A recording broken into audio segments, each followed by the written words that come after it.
adalah gembalaku, takkan kekurangan aku. Ia membaringkan aku di padang berumput hijau. Saudara-saudaraku terkasih, selamat pagi. Salam jumpa lagi dalam Sabda Siap Saji Kamis 14 Juli 2022. Hari biasa pekan ke-15. Marilah kita berdoa dalam nama Bapa dan Putra dan Roh Kudus. Amin. Bapa yang penuh kasih, Engkau memberikan kepada kami kesegaran, sehingga dengan kesegaran ini kami bisa menghirup udara dengan baik, mengisi langkah-langkah dan hidup kami dengan sukacita. Namun kadang kami merasa lelah. Bisa lelah karena fisik, bisa juga lelah secara rohani. Maka kami mohon berkat-Mu Tuhan dalam kelelahan ini, di mana Engkau mengatakan, datanglah kepadaku, kalian semua yang letih lesu dan berbeban berat. Hari ini Tuhan, aku ingin datang kepadamu, agar Engkau mengambil beban-beban kami, dan kami hidup dengan lapang dada. Karena Engkau menyertai kami, Engkau memberkati kami, kini dan sepanjang masa. Amin. Tuhan bersamamu dan bersama rohmu. Inilah Injil Yesus Kristus menurut Matius. Dimuliakanlah Tuhan. Matius bab 11 ayat 28 sampai dengan 30. Sekali peristiwa bersabdalah Yesus, datanglah kepadaku kalian semua yang letih lesu dan berbeban berat. Aku akan memberikan kelegaan kepadamu. Pikulah kuk yang kupasang dan belajarlah padaku, sebab aku ini lemah lembut dan rendah hati. Maka hatimu akan mendapat ketenangan, sebab enaklah kuk yang kupasang dan ringanlah bebanku. Demikianlah sabda Tuhan. Terpujilah Kristus.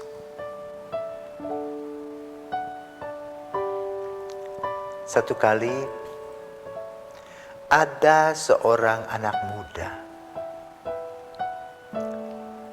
mengunjungi sebuah ladang. Lalu dia melihat seorang yang sudah cukup tua terbungkuk-bungkuk mengangkat sebuah karung. Lalu pemuda ini menyapa, "Nenek, apakah boleh saya membantu?" "Boleh," katanya. Maka kemudian karung itu berpindah dari punggung nenek kepada pemuda tadi. "Mau diangkut ke mana, Nek?" "Mau diangkut ke rumah." Ternyata cukup jauh, 1 kilometer. Dia juga terengah-engah membawa karung isi padi itu. Sampai di rumah, nenek katakan, "Terima kasih, tunggu sebentar. Nenek ambilkan air untukmu." Lalu air itu diminum menjadi segar kembali pemuda tadi. Apa yang terjadi dengan nenek? Nenek merasa mempunyai cucu yang baru. Sang pemuda merasa mempunyai nenek juga. Maka kadang-kadang pemuda ini datang mengunjungi nenek dengan hati yang gembira. Pengalaman ini menggambarkan sebagai apa yang dikatakan dalam Injil pada pagi hari ini. Yesus berkata apa?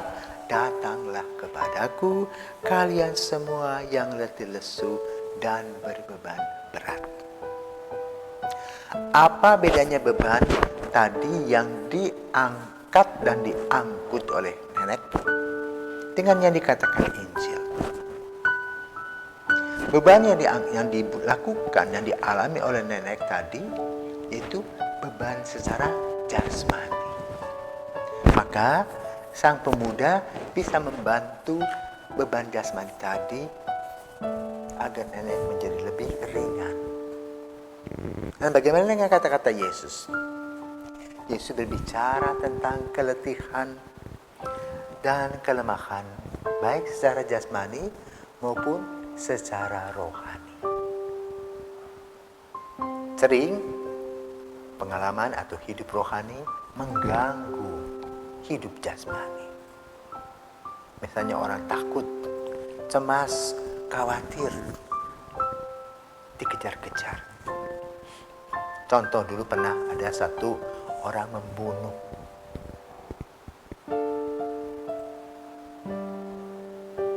Agar dia tidak ketahuan, maka dia menulis kepada orang tua orang yang dibunuh tadi dengan mengatakan, "Mama, Papa, apa kabar? Nanti Natal saya pulang." Natal tiba, anak yang tidak datang selama bertahun-tahun. Dan bapak ini dikejar-kejar oleh rasa takut, kebongkar. Setelah 5 tahun, apa yang dia sembunyikan terbongkar. Pasalnya dia pergi ke tempat di mana yang orang yang dibunuh tadi, dia berkunjung ke sana, dia menangis merang-rang minta maaf. Dia lupa bahwa dia membawa temannya. Akhirnya terbongkar. Orang ini cemas, orang ini merasa letih dan lesu secara moral. Rohaninya hancur. Kenapa? Membunuh.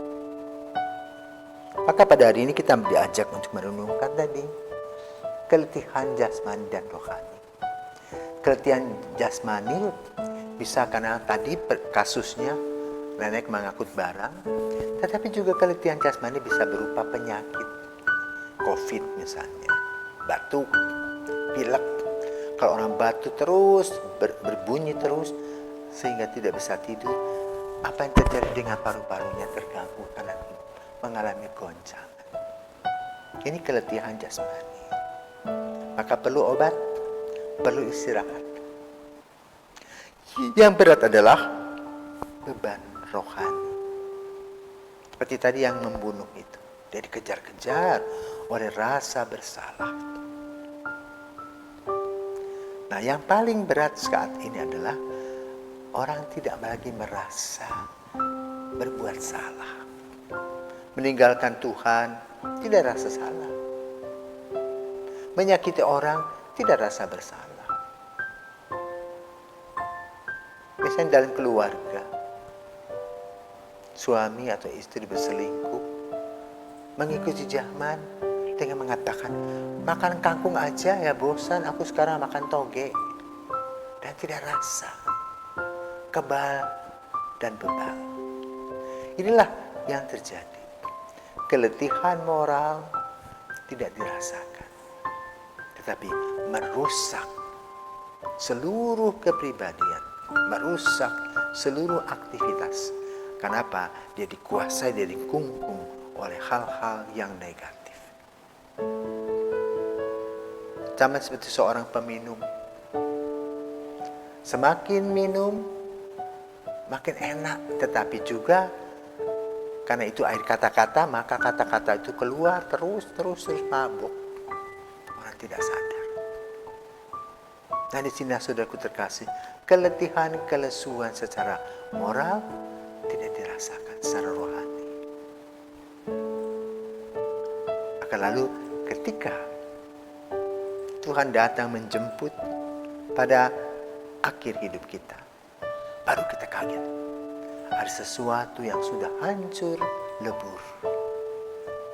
Maka kini dengan bacaan kita diajak untuk merefleksikan diri. Karena Yesus amat luar biasa mengajak kita untuk apa? Datang kepadanya sebagai orang yang letih dan lesu. berbeban berat. Maka Yesus akan berikan kelegaan. Dalam arti apa? Gereja telah diberi oleh Tuhan sakramen yang luar biasa, yaitu menghapus dosa. Itu sakramen taubat. Kita datang penuh dengan lumpur dosa, kita pulang dengan cahaya yang baru. Inilah kerahiman Allah. Makanya Yesus mengatakan, datang kepadaku, kalian akan mendapatkan kelegaan. Pikulannya kupasang.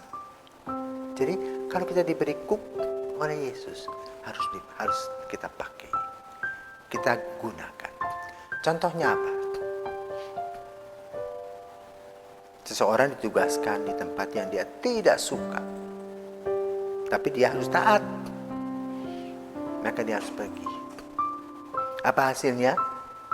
Kalau dia berani memikul kuk yang diberikan oleh Tuhan melalui pembesarnya, maka dia akan sukses. Dia akan bisa melanjutkan hidup panggilannya dengan aman dan nyaman. Kalau dia tidak mau taat, artinya dia tinggalkan tempat itu dan keluar. Maka saudaraku terkasih, bila kita tidak berbuat salah, dituding orang salah, dihukum karena kesalahan yang tidak jelas, biarlah kita jalankan dengan sebuah keyakinan Tuhan tidak tidur. Tuhan selalu menuntun dan memberi kepada kita kekuatan. Maka kalau kita bisa merefleksikan, kita bisa menikmati dalam tanda petik perutusan itu, kita akan bahagia. Dan itulah sebuah victory, kemenangan. Semoga Injil pada hari ini mengajak kita untuk melihat dan membuka mata hati kita, sehingga kita bisa melihat kehadiran Tuhan dimanapun kita berada. Selamat pagi, Tuhan memberkati.